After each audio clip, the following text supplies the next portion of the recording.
you know what? Let's check in with the Donald, shall we?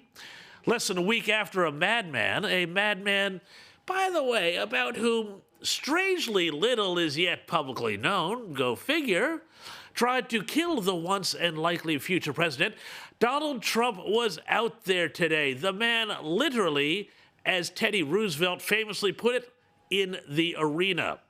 He had this to say, which I think is going to be the crux of his whole campaign going forward.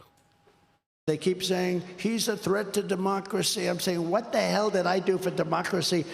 Last week, I took a bullet for democracy. Well, that's right, and it's good to see he hasn't let copying a bullet in the old here flap get him down. If you would turn off those cameras, because I don't want this. See the screen up there of me? That's very severe, that comb over. That's a severe sucker. What's with that one? It looks okay from the other side. But that is very severe. I apologize. Man, I looked up there. I said, whoa. Look at that. Wow. That's like a work of art.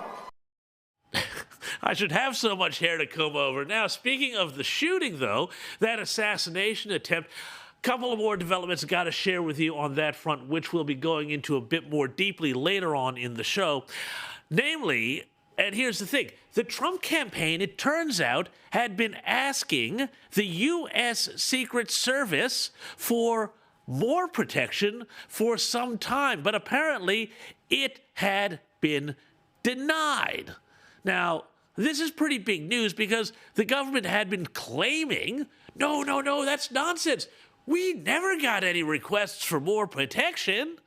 Oh, really?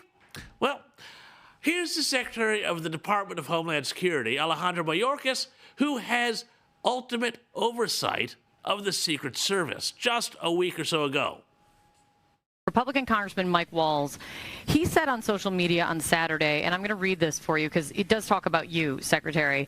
I have very reliable sources telling me that there have been repeated requests for stronger Secret Service protection for President Trump denied by Secretary Mayorkas. Your department has already pushed back on that, calling that absolutely false, but he is putting this on you. Can you respond to that, please? Well, that's a baseless and irresponsible statement, and is one that is unequivocally false. Well, as Jerry Springer used to say, rest in peace, Jerry, the lie detector determined that was a lie. Oh, and here's the chief flack for the U.S. Secret Service, Anthony Guglielmi.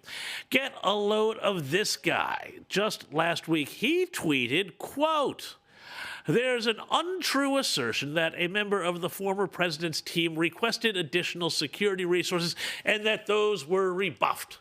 This is absolutely false." Unquote. Well, that's funny because now the New York Times is reporting, just as we went to air, that actually the Secret Service is turning around and saying, oh, yeah, no, actually, yeah, we did get those requests. Anyway, the number two bit to this here. Kimberly Cheadle, the head of the Secret Service. Remember her? Well, guess what? She is due to testify before Congress on Monday, U.S. time. And ain't that going to be interesting?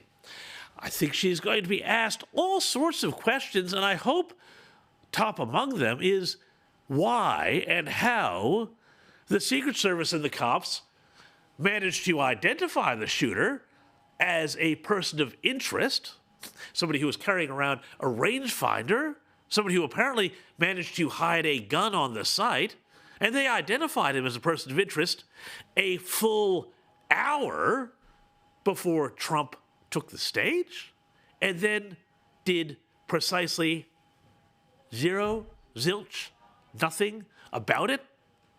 They let Donald Trump go up there and speak. They didn't pull him off the stage where they saw there was a problem. Frankly, if she doesn't fall on her sword, well, I think that's exactly why people are so cynical about Washington and willing and really excited about voting Trump.